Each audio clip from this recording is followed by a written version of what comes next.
Tiniyak ni Vice Presidente Leni Robredo sa mga binisita niyang evacuee na ginagawa ng gobyerno ang lahat para matapos na ang kaguluhan sa Marawi.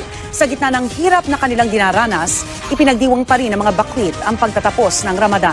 Nakatutok si Rida Reyes.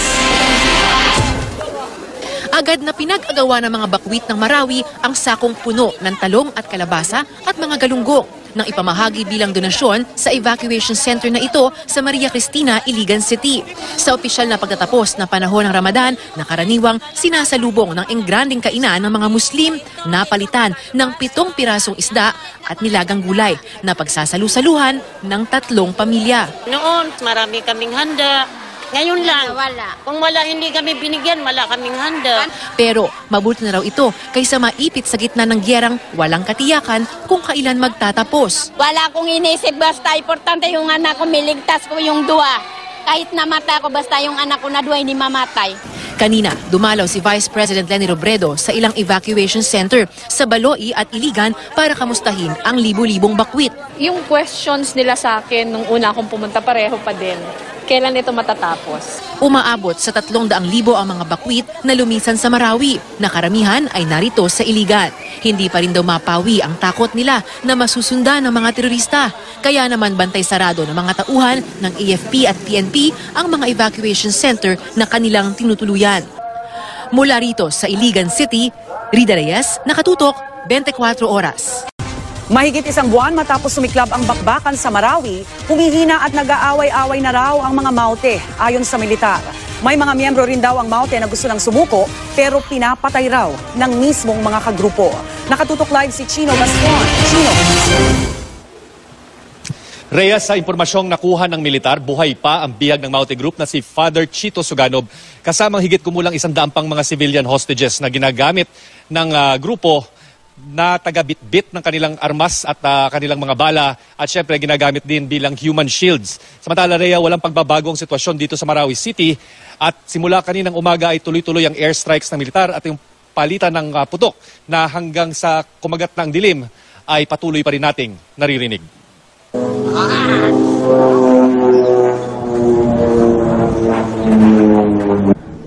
Matapos ang 8 oras na tigil putukan kahapon dito sa Marawi dahil sa pagdiriwang ng Eid al-Fitr, sunod-sunod ang airstrike ng militar ngayong araw sa 4 na barangay dito na mahigit 1 buwan ang hawak ng Maute Group. Sa impormasyon ng AFP, ramdam na raw ng Maute Group na pahina na ang hanay nila. Nag-aaway-away na raw dahil sa pera, logistical support at kung sino ang may kontrol sa grupo, kung maranawan ba o isang tausug. Maranaw ang mga Maute pero nakapasok na raw sa grupo ang mga Abu Sayyaf na tausug naman. What is more compelling or telling right now was that the report that civilians who were held hostage or under the control of the Maute ISIS group are now being used as combatants. They were being tasked to man battle positions. They were being tasked to take up arms and shoot our soldiers. Sa impormasyon din ng militar, patay na raw ang tumatayong financier ng Maute na si Dr. Mahmoud. Sugatan naman daw ang leader nilang si Isnilon Habilon at wala na raw ito sa Marawi City. Marami na rin daw na Maute ang sumuko at gustong umalis. We have reports that they have executed their own fighters. Okay? So yun yung mga... And that is a manifestation of a crumbling divisive leadership. Pag sila-sila na ay nagpapatayan. May nakuha rin daw na impormasyon ng militar na buhay pa ang bihag na si Father Chito Suganob at ang mahigit 100 bihag ng Maute na ginagamit na human shields ng Maute Group. 6 na sibilyan ang na-rescue kahapon ng gobyerno at MILF sa Barangay Bangolo. May ilang pang pinaniniwala ang nasa loob pero hirap sa rescue operations dahil dire-diretso ang bakbakan. Sa loob ng mahigit na 4 na linggong bakbakan, nananatiling hawak ng Maute ang sentro ng Marawi City. Kabilang ang 4 na barangay na hanggang ngayon hindi mapasok ng mga sundalo.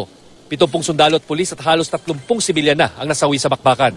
Tinatayang 290 na ang teroristang napatay kabilang ang ilang dayuhan. At ayon sa AFP, may mahigit 100 pa silang kalaban sa lugar.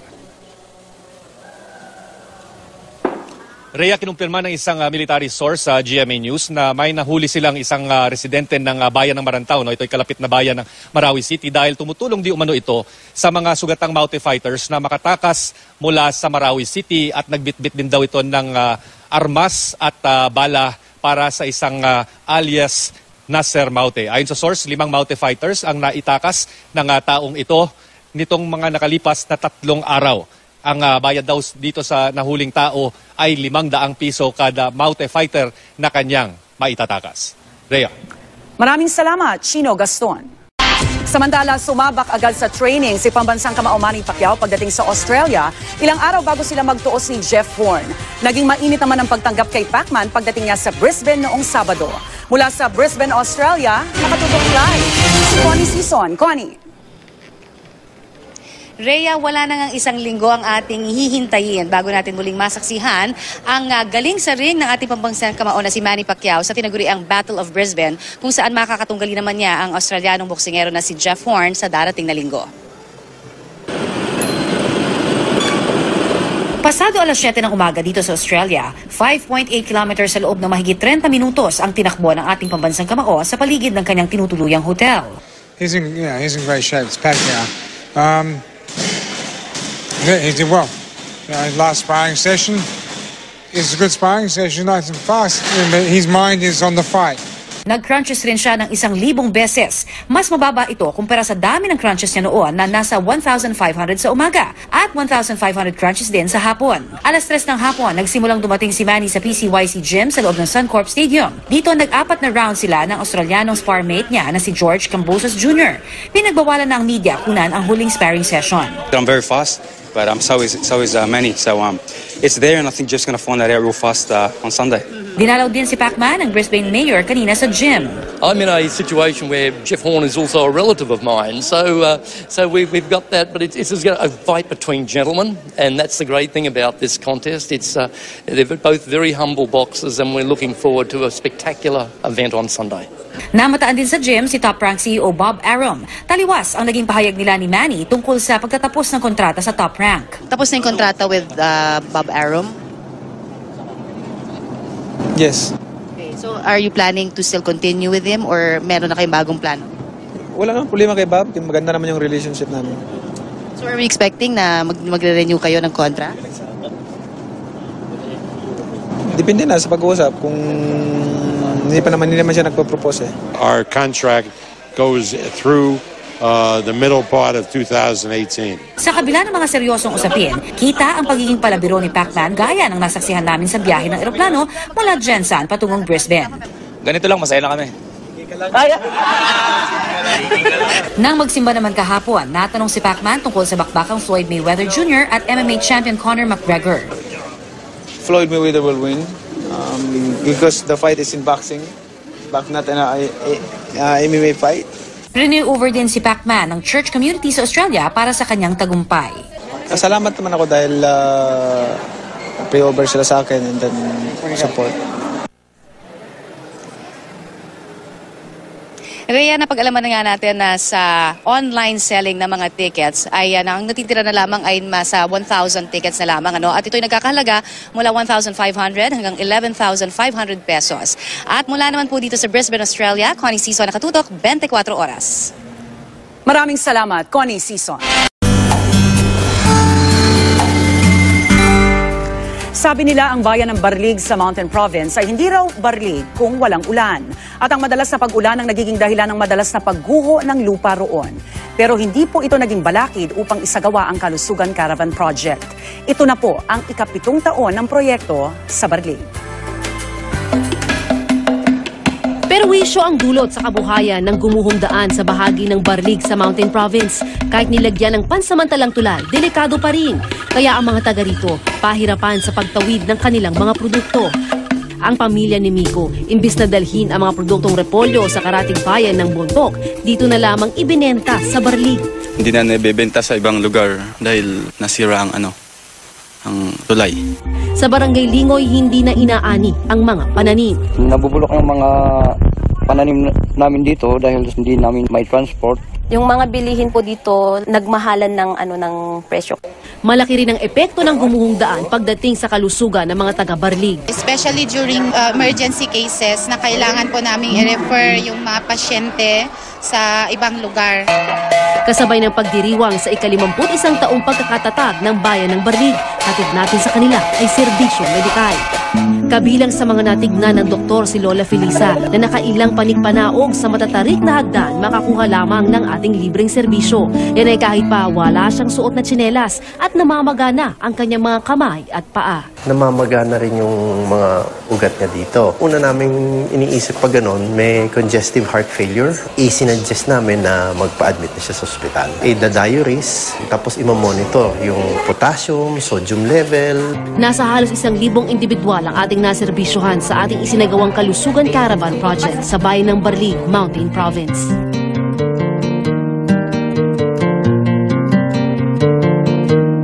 Mga kapuso, mabilis nating silipin ang iba pang mga balita sa Lopez, Quezon. Patay ang isang batang lalaking 9 na taong gulang na nakitaan ng mga sintomas ng meningococcemia. Nagsusuka at mataas ang kanyang lagnat, kaya dinala siya sa pagamutan. Pero nasawi rin siya matapos ng magkumbulsyon at makomatos. Agad na pinainom ng pangontra sa nakakahawang meningococcemia ang mga huling nakasama ng bata. Sa Baliwag, Bulacan, halos 1 milyong piso, mga gadget at baril ang natangay matapos looban ang Rural Bank ng San Rafael. Ayon sa pulisya, binutas ng mga salarin ang pader gamit ang hand drill at bolt cutter. Tumanggi magbigay ng pahayag ang pamunuan ng bangko. Sa Lipa, Batangas, na biktima umano ng tinaguriang termite gang ang supermarket sa loob ng isang mall. Aabot ng 300,000 piso at ilang mga grocery item ang ninakaw. Hinihinalang dumaan ng mga salarin sa butas sa sahig na ginawa noong July 20 noong isang taon. Aabot ng kalahating milyong piso ang tinangay ng mga magnanakaw noon. Inaalam pa kung iisang grupo lang ang nasa likod ng 2 nakawan. Mariin ang paalala ng Catholic Bishops' Conference of the Philippines sa gitna ng pagkalat ng mga fake news. Huwag tangkilikin, pasikatin at suportahan ang mga ito. Naglabas pa ang CBCP ng listahan ng mga website na anilay nagkakalat ng mga fake news. Nakatutok si Maki Pulido. Maging ang Catholic Bishops' Conference of the Philippines nababahala raw sa paglaganap ng fake news. Dahil dyan, isang pastoral letter ang kanilang inilabas para himukin ang lahat na huwag tangkilikin, pasikatin at suportahan ang mga kilalang pinagmumulan ng mga fake news. Kontrahin ang kasinungalingan ng mga katotohanan at ng mga datos. Tigilan ang pagpapakalat o pag-share ng fake news hindi lang sa social media kundi pati sa ibang paraan. Tukuyin ang pinagmumula ng fake news para maiwasan ang mga ito ng ibang tao. Let us be aware of what these standard newsmakers say and publish so that we'll have a comparison with those who publish fake news. Alam natin kung anong totoo, kung anong tama, pagkat ito ay galing sa mga media sources na kapanipaniwala, na matagal nang nandyan, na matagal nang nagbabalita. Nauna rito ay naglabas na ang CBCP ng listahan ng 29 na websites na anilay naglalaman ng fake news o di kaya'y impormasyong hindi verified. Hindi isinama ng CBCP sa listahan ng anilay social media page ng mga troll at bots dahil sa sobrang dami raw ng mga ito. Ang website na Pinoy Trending na kasama sa listahan ng CBCP nagpost sa social media para sagutin ang pagsama sa kanila sa listahan ng CBCP. Mapapansin daw ang websites na nasa listahan ng CBCP ay pawang mga pabor sa administrasyon, samantalang critical daw ang CBCP sa mga anti-crime policies ng administrasyong Duterte. Ang magkakaibigang ito, kahit daw wala ang CBCP pastoral letter, maingat na raw sa mga nababasa nilang post sa social media. Kasi baka po mamaya mali po yung news na sinabi sa akin. Ay, dun sa nakita ko, tapos isi-share ko pa. So, mali na naman yung news na mapapakalap sa iba. Di parang lahat po kami, mali yung alam naming news. So, kailangan i-double check. Natuto na po ako dati sa mga nabasa kong mga news sa social media. Parang hindi naman siya totoo. Meron kasabihan na dapat matuto ka na sa mga kamalian mo noong nakaraan. So, natuto na rin po ako sa mga ganong mga pangyayari. Maki Pulido, Nakatutok, 24 Oras.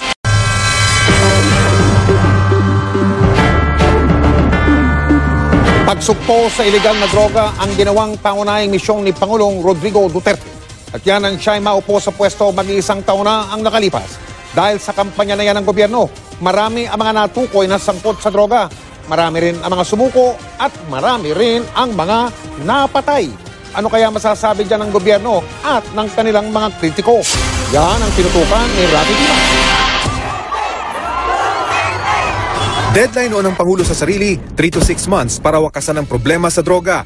Pero sa ikatlong buwan niya sa pwesto, that self-imposed time of 3 to 6 months, well, I did not realize how severe and how serious the problem of drug menace.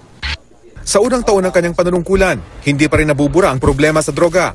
Malayo man sa opisyal na datos ng DDB o Dangerous Drugs Board, dati nambuk ang bibig ng Pangulong umano'y 3 milyong Pilipinong lulong sa droga, ayon sa datos anya ng dating hepe ng PIDEA o Philippine Drug Enforcement Agency na si Junicio Santiago. Sa huling tala ng PIDEA, halos 5 milyon na raw ang drug users, base sa analysis ng bilang ng surrenderies at mga bahay na binisita sa Oplan Tokhang. We should really credit the administration for putting a priority on combating drugs. The other thing we should start to think about is the anti-drugs campaign is really a health issue. This is in no way indicating na lumalala ang problema, ngunit habang sumisipag po ang ating mga operatiba, syempre dumarami ang accomplishments, tumataas ang ating mga datos o figura.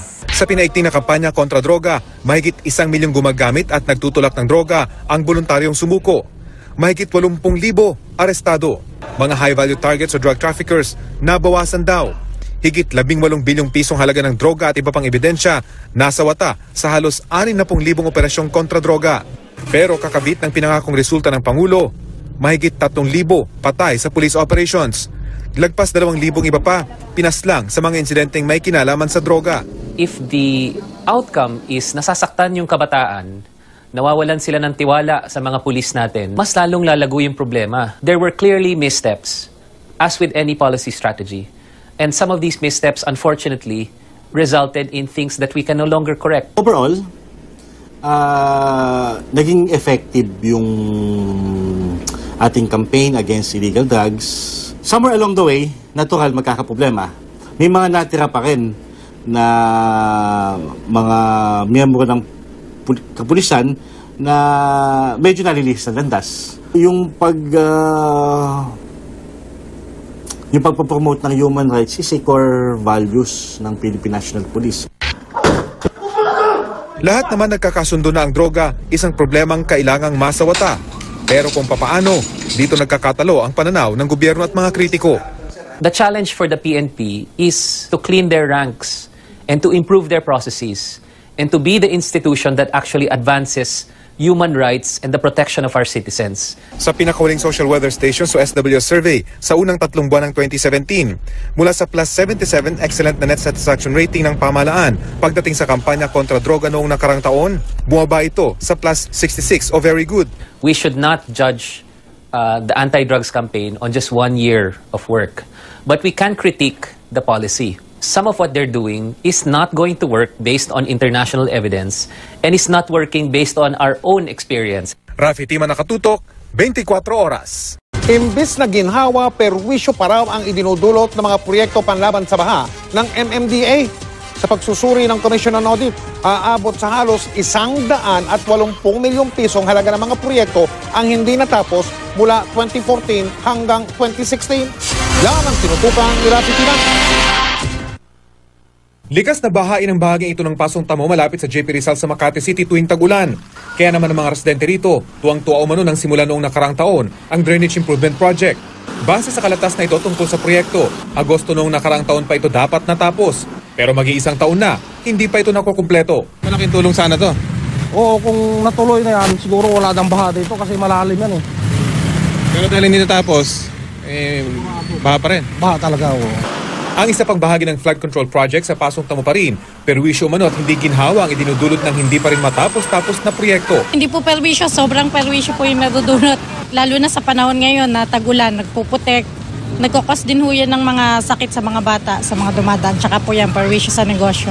Ang mga proyektong ito bahagi lang ng 44 na flood control projects ng MMDA sa Makati City, Manila at Quezon City na hindi natapos ay tinaktang schedule. Base sa ginawang pagsusuri ng Commission on Audit, aabot umano sa 178 million pesos ang kabuang halaga ng mga proyektong hindi natapos mula 2014 hanggang 2016. Ang dahilan, kulang-kulang na plano at kawalan umano ng koordinasyon sa DPWH, mga kaukulang local government units at ahensya ng gobyerno. Base sa report ng COA, ang idinahilan umanong delay ng MMDA ay ang pagkakaroon ng mga bagyo, relokasyon ng informal settlers, kawalan ng permit mula sa mga LGU, barangay at concerned agencies, at overlapping ng proyekto sa mga ginagawa ng DPWH. Rekomendasyon ng COA dapat paigtingin ng concerned agencies ang kanilang koordinasyon para maplansya agad ang mga Asian informal settlers at mga permits bago pa magsimula ang proyekto para maiwasan ang mga ganitong problema. Ang MMDA tumanggi munang magbigay ng pahayag dahil pinag-aaralan pa rin nila ang report ng COA. Kaya naman ang mga tulad nila Roger at Kimberly, sa halip na mapanatag ng loob ngayong panahon na uli ng tag-ulan, tuloy ang pagtitiis, patuloy ang pangamba dahil sa banta ng baha. Rafi Tima, Nakatutok, 24 Oras. Simula po sa ika-21 ng Hulyo, tataasan na ang buwis sa mga kargamentong papasok sa Manila North Harbor. May mga tumututol dyan kasi magdudulot daw yan ang pagtaas ng presyo ng mga bilihin. Nakatutok si Steve Dailisan. Ipatutupad na ng Manila North Harbor Port Incorporated o MNHPI ang dagdag buwis na mga kargamentong papasok sa Manila North Harbor. Sa panukala ng MNHPI na inaprubahan ng Philippine Ports Authority o PPA, 24% ang itataas ng cargo holding tariff sa bawat kargamento. Ipatutupad ito sa loob ng 3 taon na sisimulan sa Hulyo 21. 8% kada taon ang itataas mula 2017 hanggang 2019. Pero ibabatay ang computation sa 2015 rates at hindi sa kasalukuyang taon. Ngayon pa lang, ang consumer group na United Filipino Consumers and Commuters nagbabala na sa magiging epekto ng dagdag buwis. Bukod sa hindi raw napapanahon, matatapat daw ito sa inaasahang pagtaas ng buwis sa krudo kapag naisabatas na ang tax reform law. Ipapasa nila ito sa ating mga consumers o mga mamimili o sa general public. Malaki-laki po yung tidal wave na parating sa ating sa ating publiko. Ipoprotesta naman ng Philippine Exporters Confederation Incorporated ang pagtataas ng cargo holding tariff. I don't know what good it can do because as I said, kung kulang yung budget ng PPA, dadagdagan naman ng national government, ginagawa ng budget.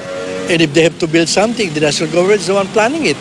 Why are they going to raise it from the and make life difficult for the shippers? Tinatayang 80% ng mga produkto sa bansa pumapasok sa MNHPI, kabilang ang raw materials na ginagamit sa mga pang-export na produkto. Yung produkto natin nagagaling sinisip here will be more expensive and effectively it will be more expensive yung produkto natin ina-export. Panahon pa ng Administrasyong Aquino ay pinanukala ang pagtaas pero ngayon lang may patutupad. Ang dagdag sa cargo holding tariff ay bunsod ng mas mataas na gastusin sa operations cost ng MNHPI. Bukas naman ang PPA sakaling maghain ng petisyon ng ilang grupo kontra sa dagdag buwis. Steve Dailisa, Nakatutok, 24 Oras. Suspect na sa karumag-duman na pagpatay sa isang babae ang kanyang kalivin. Napagalamang madalas daw mag-away ang dalawa. Nakatutok si Marisol Abduraman. Exclusivo. Ang kalivin mismo ng biktimang si Katrina Abalos ang pinaghihinala ang pumatay sa 21 anyos na dalaga. Base sa investigasyon, madalas umano mag-away ang mag-live-in partner na si Michael Madali. Nakita natin sa crime scene, wala namang force of entry, hindi naman nagulo yung mga gamit sa loob ng crime scene. Madalas mag-away yung mag-asawa dahil daw yung victim ay may kachat.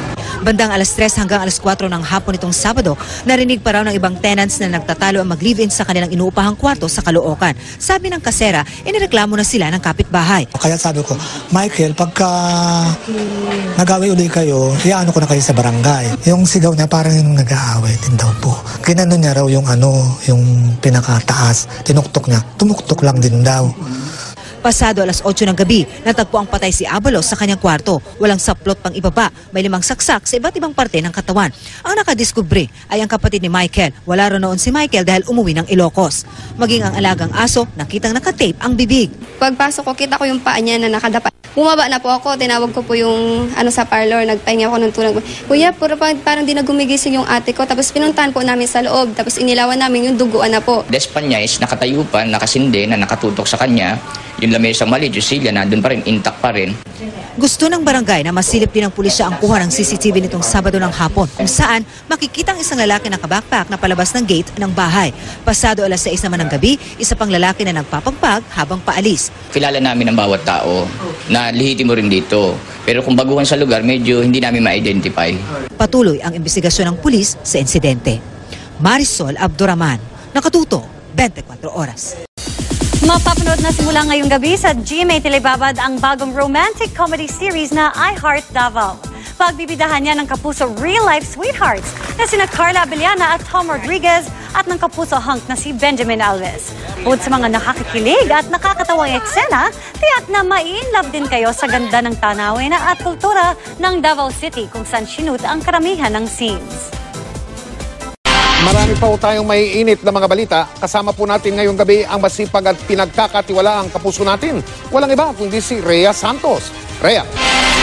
Maraming salamat, Mike. Dahil sa high tide at tone-toneladang basura, umapaw po ang ilang ilog sa Hagonoy, Bulacan at pinasok ng baha ang ilang barangay at pamilihan. Nakatutok live si Susan Enriquez. Susan. Rhea, permission na naman ang inabot ng residente ng ilang barangay dito sa Hagonoy, Bulacan. Busod to ng pagbaha dahil nga sa high tide kahapon at ngayong araw na ito. Bagay na nakasanayan na ng iba pero yung iba nagrereklamo dahil nakakaapekto ito sa kanilang kabuhayan. High tide simula kaninang umaga dito sa Hagonoy, Bulacan, kaya ang baha umaabot hanggang tuhod. Sa lugar ng pamilihang bayan, mabaho ang tubig dahil puno ng basura. Kahapon at kaninang umaga, 4.9 meters ang pinakamataas na inabot ng tubig sa kasagsagan ng high tide. 2 barangay ang binaha, gaya na lang sa bahay na ito sa poblasyon. Kapag ganito ang sitwasyon, wala na raw silang magagawa kundi ang maglimas ng tubig. Sanay na po. Sa po araw-araw kami naglilimas. Sabi ng ilang residente, hindi naman daw nagtatagal ang mataas na tubig sa ngayon. Sa tagal pa naman po na nakatira po kami dito eh. Nasanay na po eh. Ang pagtsatsaga na lang limasin, linisin, halos araw-araw, puro ganyan, alam na kung magagawa na. Ayon sa Hagonoy Municipal Disaster Risk Reduction and Management Office, isa sa mga dahilan ng pagbaha sa lugar kapag high tide ay ang mababaw na ilog bunsod ng siltation o ang pagguho ng lupa na nadedeposito sa riverbed kapag umuulan. Ang isa pang dahilan, galing sa tao. Disiplina po talaga ng tao, ma'am, kasi yung tapon ng basura and then yung ilog natin, mga kailugan dito sa Hagonoy, halos nasasakop ng kabahayan eh. Ang lokal na pamahalaan gumagawa na rin ng paraan para maibsan ang problema ng pagbaha kapag high tide. Meron na pong flood control na inuumpisan. Ito pong barangay ng San Pascual, Santa Rosario, Santa Elena at Sagrada. Meron na pong umpisa. Kanina, sinubukan pang maglinis ng pamahalaang lokal, Mother Earth Foundation at National Solid Waste Commission. Sa loob lang ng 20 minuto, sako-sakong basura ang nakuha. Mga itinapong diapers, goma, tsinelas at plastics.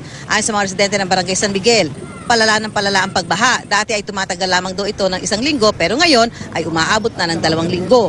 Kaninang pasado alas 12 ng tanghali, humupa na ang mataas na tubig dulot ng high tide. Bukas ng tanghali, inaasahang tataas ang tubig dahil sa 4.9 meters na high tide.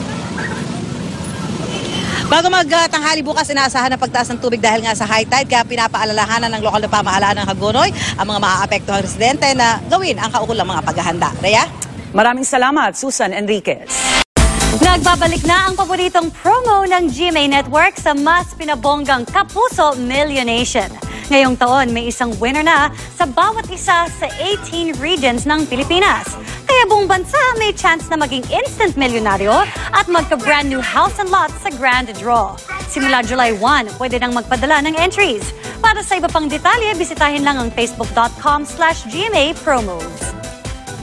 Kung dati, NCR, Luzon, Visayas, Mindanao lang nakakatanggap ng mga malalaking papremyo, ngayon, mas malalaki pa ang papremyo, mas marami pang makakatanggap. Lahat ng regions lang naman. Lahat ng regions ng Pilipinas. Mga kapuso, matapos pong bago po matapos ang taong ito, 2017, inaasahang sisimula na po ang paggawa ng riles ng tren o yung tinatawag na railway system na magdurugtong sa Maynila at Central Luzon. Ang dating hanggang 2 oras na biyahe mula Maynila hanggang Clark ay magiging halos 1 oras na lang. Narito ang pagtutok ni Bernadette Reyes. 3. Minarkahan kanina ng Department of Transportation kasamang iba pa mga opisyal ng gobyerno ang 5 sa 17 station ng proposed Manila-Clark Railway Project na magkokonekta sa Maynila patungong Central Luzon. Ang 5 istasyon ay ang Marilao, Maykawayan, Valenzuela, Caloocan at Tutuban. Ayon sa DOTR, sa 4th quarter ng taon inaasahang magsisimula ang konstruksyon ng 225 billion project na pinondohan ng Official Development Assistance o ODA ng Japan at inaasahang matatapos sa 2021. We are marking because I want to start activities that are not covered by requirements, legal requirements of procurement and bidding. I don't like to start only if there is already legal procurement and bidding. You know why, ma'am? because we will lose time. Ang proyektong may 17 estasyon ay may habang 106 kilometers mula sa Tutuban sa Maynila hanggang New Clark City sa Pampanga. Ang biyahe raw ngayon na 2 oras sa naturang ruta magiging 55 minuto na lang. 13 tren ang babiyahe araw-araw. Ang bawat isa may tig 8 bagon at may kakayahang tumakbo sa bilis na hanggang 120 kilometers per hour. Ang MMDA naniniwalang malaki ang magagawa ng naturang railway sa problema sa trapiko sa Metro Manila. Welcome na welcome at suportado po ng MMDA ito dahil kahit paano napakalaking tulong. Suporta ito para ma-address yung problema natin sa traffic. Bukod sa bidding at procurement process, inaayos ng DOTR ang mga maaaring maging usaping legal sa mga private property na dadaanan ng riles ng tren. Yung right of way issue, ayan ho, talagang sakit ng ulo yan. Maski sa riles, talagang sakit ng ulo yung right of way issue. Alam nyo ba na yung sa Calamba, Bicol, ang mga right of way niyan, mga 100,000 may higit yan eh. You know? Matatapos ba yan? Nagtayo si Kalihim Villar ng task force para adresan yung right of way. Bernadette Reyes, nakatutok, 24 oras. Pinaratangan, pinagbintangan ng pangongopya o tinatawag na plagiarism. Yung pong lumikha ng bagong skulptura sa UP Diliman na tinagurian o binigyan ng pangalang Female Oblation. Kapareho daw yan ng isang obra sa bansang The Netherlands. Yung gumawa po yung artist na insulto sa paratang. Nakatutok si Tina Panganiban Perez. Dinarayo ang skulpturang ito sa harap ng University Theater sa UP Diliman. Isang hubad na babaeng nakalutang sa ere. Ang kanya mahabang buhok nakatukod sa tubig. Ito ang Uplift, isang brass sculpture ng alumnos ng UP na si Engineer Ferdinand Cacño. 7 taon niyang ginawa at donasyon nilang magkakaklase mula sa UP Diliman Civil Engineering Batch 1985. It's about honor and excellence, upliftment. Kung bakit naka-spread ang arms is, hindi ka aangat kung hindi mo i-spread ang arms mo at we-welcome mo yung ituturo sa'yo. Sa Hulyo pa formal na ilulunsad ang obrang ito sa UP Diliman. Pero ngayon pa lang, dinarayo na ito ng maraming tao, pinag-uusapan online at pinupukol ng maraming kontrobersiya. Tila hawig daw kasi ito sa Virgins of Apeldoorn ng Dutch artist na si Elisabeth Steenstra na nilikha noong 2001. Inakusahan si Cacño ng plagiarism o pangungopya. Kabilang na ang mensahe ng nagpapakilalang asawa ni Elisabeth Steenstra na si Tom Pocky. 2005 pa lang, lumilikha na ng welded brass sculpture si Cacño. Tatak daw niya ang paggawa ng mga babaeng nakatukod ng isang paa o ang mahabang buhok para bumalanse. At pagdiriin niya, ang sculpture na Uplift ay hindi niya ginaya sa ibang artwork. Okay lang ako doon sa comparison. Pero yung akusasyon na kinopya ko raw yun, nakaka-insulto naman masyado. Kasi sa totoo lang, unang sinasabi ko na hindi ko kilala yung artist. Paano mo kukopyahin isang bagay na hindi mo pa nakikita? Marami na ring estatwa tayong makikita sa kasaysayan mula pa sa panahon ng mga Griego na ng mga hubad na lalaking nakadipa. Ano? At parang hindi naman naging issue yun. So, absent further proof, I think we would have to take the artist at his word. Tulad ng tatak UP na oblation, nakadipa rin ang babae sa Uplift. Kaya ito tinaguri ang babaeng bersyon ng oblation. So umuusbong na kontrobersiya, ang importante ayon sa pamunuan ng UP na pag-uusapan ang sining. Well, any case of plagiarism affects academic institutions. And of course, kung may magrereklamo formally, then we will probably have to act on it. Tina Panganiban Perez, nakatutok, 24 oras. Nauwi sa rambulan ng paghaharap ng isang taxi driver o isang driver ng truck at isang lalaking tumatawid. Muntik kasing mabundol nung truck yung lalaki at ang kanyang anak. Sa galit ng lalaki, nagtawag siya ng resback at binugbog nila yung driver. Nakatutok si Cesar Apolinario. Masikip ang daloy ng trapiko noong June 2 ng hapon sa kaba ng JP Rizal Street sa barangay Nangka, Marikina City. Kaya ng tiyempong papatawid ang mag-aamang ito sa pedestrian lane. Muntik na silang mahagip ng pickup na nooy, agad namang nakapagpreno. Nag-init tuloy ang ulo ng lalaking pedestrian. Dinuro-duro nito ang driver ng pickup. Gumilid pa sa sasakyan, nagsisigaw at muling dinuro ang driver. Makikitang pinipigilan siya ng batang babae, kaya itinawid niya muna ito bago binalikan ng driver na nooy nagbukas ng bintana. Sa puntong ito, may kakaiba raw ginawa ang lalaki. Pagkanula sa kanya, naghamunan na sila pareho. Nakausap ko ang driver ng pickup na nagbigay sa amin ng video. Sabi ko nga, mabuti pang minura niya na lang ako, si Don Tok, wag lang uluraan sa mukha. Dahil sa nangyari, lalong nagkainitan ang dalawa. Habang papunta sa barangay kasama ang responding traffic enforcer, makikitang tinapik na lalaki ang driver ng pickup na gumanti ng flying kick. Nagdesisyong umalis na lang ang driver pero sumunod pa rin ang lalaki. Kaya nagpakawala siya ng isa pang flying kick. Umawat ang enforcer pero nauwi pa raw ito sa rambol dahil nagtawag ng resback ang lalaking pedestrian. Hindi na makikita sa CCTV pero sabi ng driver ng pickup, di lang daw isa kundi 10 kakilala nito ang rumesback at pinagtulungan siyang bubugin. Tapos dinala na sa barangay. Okay. So sino ang nag-complain? Bale, nag-complain yung tumatawid sa pedestrian. Nanandura. Nagkaayos naman daw ang dalawa sa barangay. Iwasan po natin na makaano ng ibang tao na duraan natin yan. Huwag siya dumainit at unawain din yung mga motorista.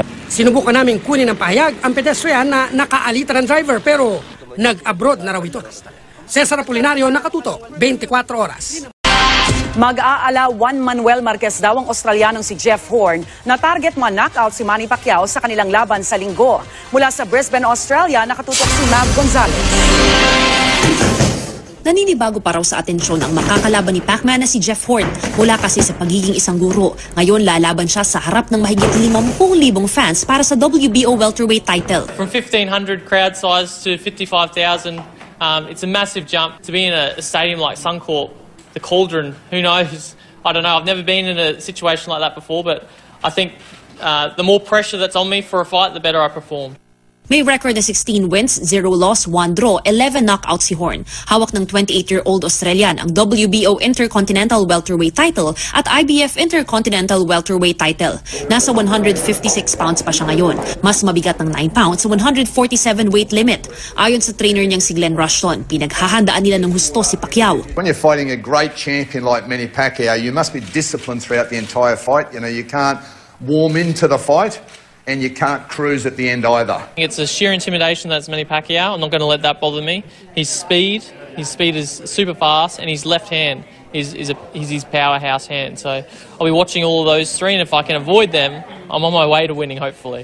Susubukan daw nilang gayahin ang laban ni Pacquiao kay Juan Manuel Marquez kung saan napabagsak siya ng Mexicano. The Marquez knockout has definitely been probably our main point. Marquez has fought Pacquiao brilliant, like the best anyone has fought Pacquiao. So he's someone that we have looked at a lot, and to land the same punch that Marquez did in the fight, which is that big overhand right, that's definitely what we'll be looking for.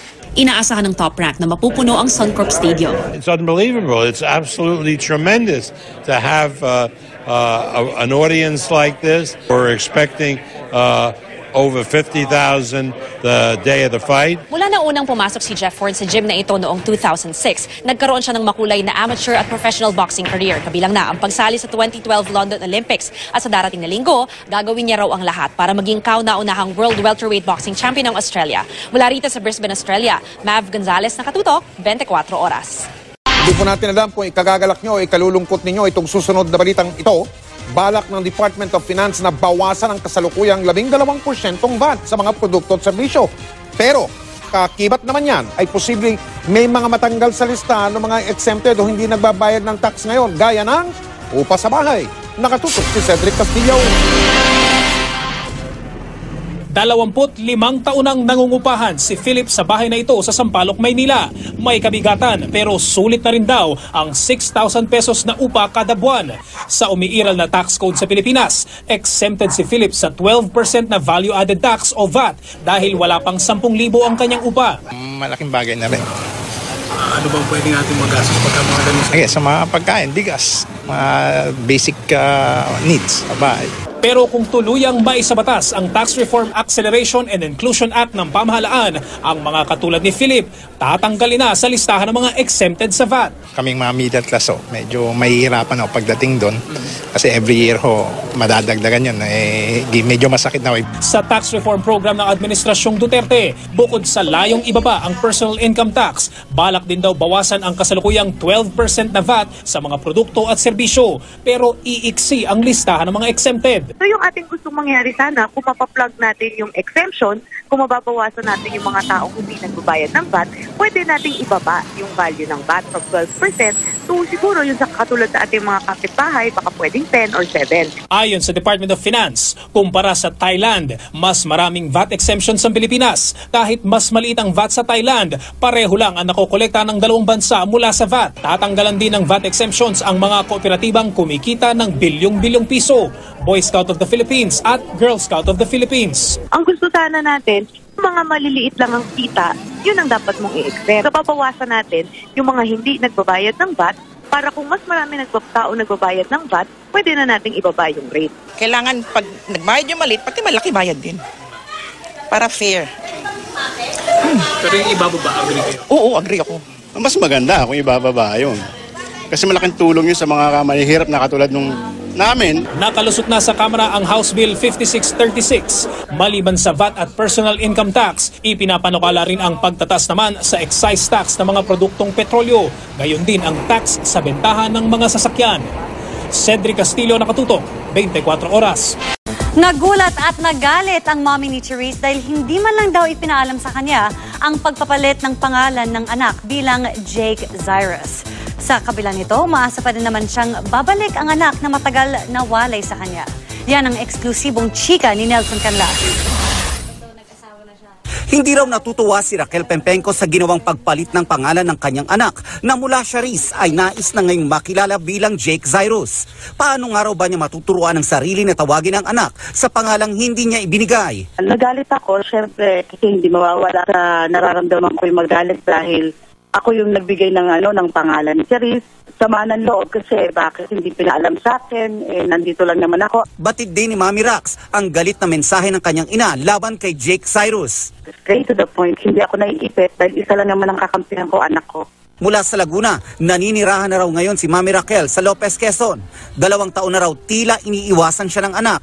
Wala raw silang pinagkagalitan nang umalis ito sa kanyang poder.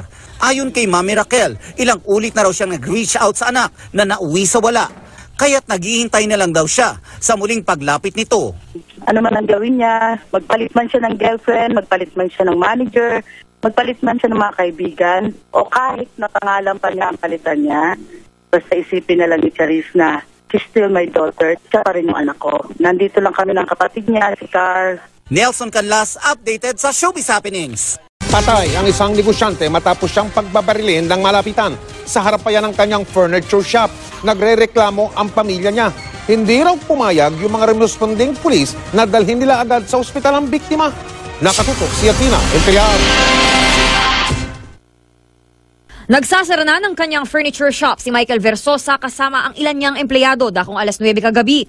Nang makitang padaan-daan ng lalaking ito, maya-maya babalikan ito si Versosa at bigla itong binaril ng malapitan. Nang tumumba ang biktima, pinutukan pa siyang muli kahit pa may mga tao sa paligid. Pagkatapos ay mabilis na tumakbo ang suspect papuntang Taft Avenue. Sabi niya, sige una na kayo. Nandun ako, may narinig akong putok. Tapos takbuhan na yung mga tao pumunta dito. Tapos nakita ko siya, nakabulagtan at Palaisipan sa mga kaanak at kaibigan ng biktima ang motibo sa krimen. Tahimik na tao yan eh. Matagal na rin dito yan. Mabait yan. Pag-alagalan niya, pabati-bati lang sa amin yan pag nakikita. Tahimik na tao. Wala naman akong nalalamang kaawayan. Malaking tanong din sa mga kaanak ng biktima kung bakit hindi agad sinugod sa ospital si Versosa ng mga rumispondeng pulis at hindi rin pinayagan ng kapatid ng biktima para iligtas sana si Versosa sa kamatayan. Nagpipilit na kong kunin yung kapatid ko, isasakay ko at pinipigilan ng mga pulis. Gusto ko lang pong malaman, gusto ko lang pong masabi na itong mga pulis naghaharap ng investigasyon, mas nauuna dapat iligtas ang buhay ng tao. Paiimbestigahan ng Pasay PNP ang mga pulis na unang rumisponde.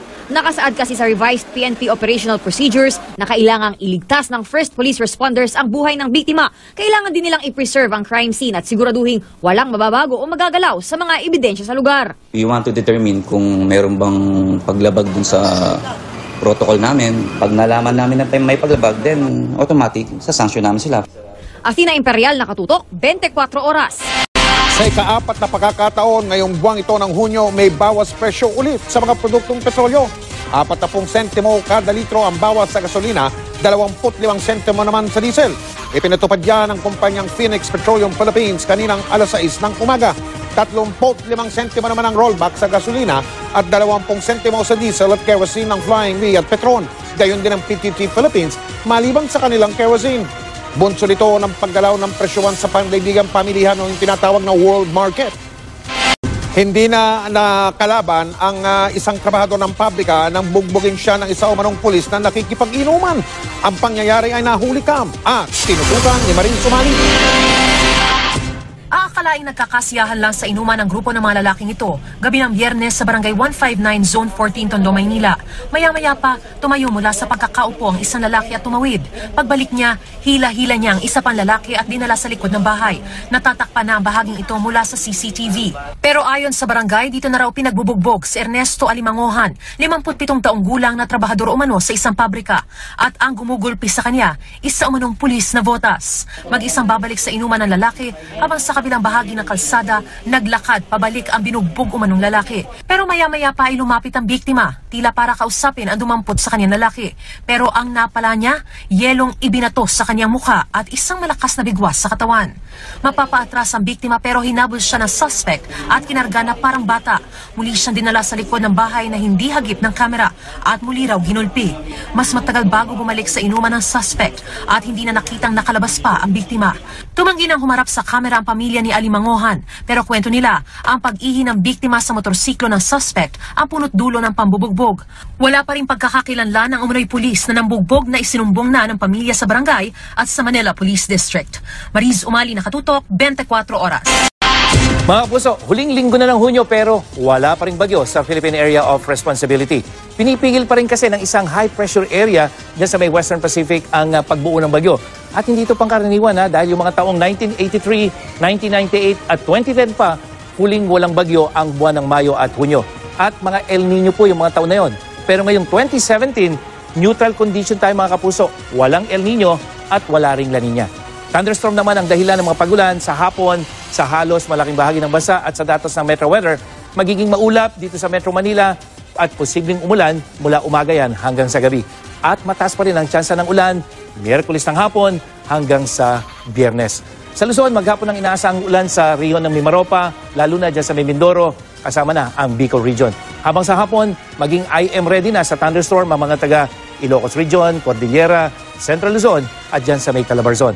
Sa Visayas, maghapon din ang ulan at malalakas ang inaasahan dyan sa may western section at sa hapon, ang western at eastern Visayas naman ang makakaranas ng malalakas na ulan. Habang sa Mindanao, buong araw ang ulan dyan sa may Zamboanga Peninsula, Sorsogon at Davao Region. At maulan na rin sa malaking bahagi ng Mindanao pagdating sa hapon at karamihan mga kapuso, mga intense thunderstorm. Yan ang latest mula sa GMA Weather. Ako po si Nathaniel Cruz, magplano para sigurado. I am ready. Serbisyong totoo ng GMA News.